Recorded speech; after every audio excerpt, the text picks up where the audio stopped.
throwing out a quick idea here. If you have an old battery, I have my Optima Blue Top in here.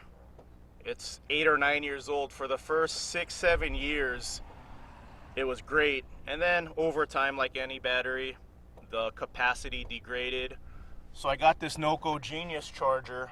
It's advertised as being able to restore old batteries. It didn't restore my Blue Top to its original state, but it has enough power now to run my space cooler on medium overnight. So it's something. So I'm gonna run this. I intend on running another solar panel. Right now I only have one, but I will run another solar panel in the back and get a new battery, but this is just to have backup for now.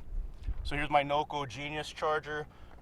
I'm gonna run an extension cord to my surge protector running off solar, and here's a 12-volt port for my space cooler if I need backup. So this is just to run my space cooler. That's it, backup for my space cooler. Here's my solar right here. I'm charging this right now. This is backup. This will also run my space cooler on medium overnight. The backup on this is not very good. I just did a video praising this, saying it's great for the money, but it malfunctioned. It won't charge, it won't turn on, and that's unfortunate because this is a decent amount of backup power. This will run my space cooler on high overnight for 2 days, so this has a lot of power, but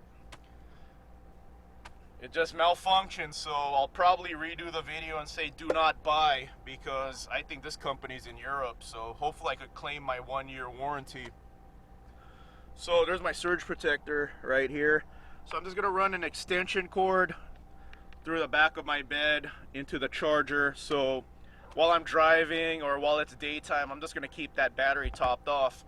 And at night, if I happen to need it, there's my space cooler. And here's another space cooler right here. So I'll be able to run that in the back overnight with that extra battery. The more electricity you have, the better.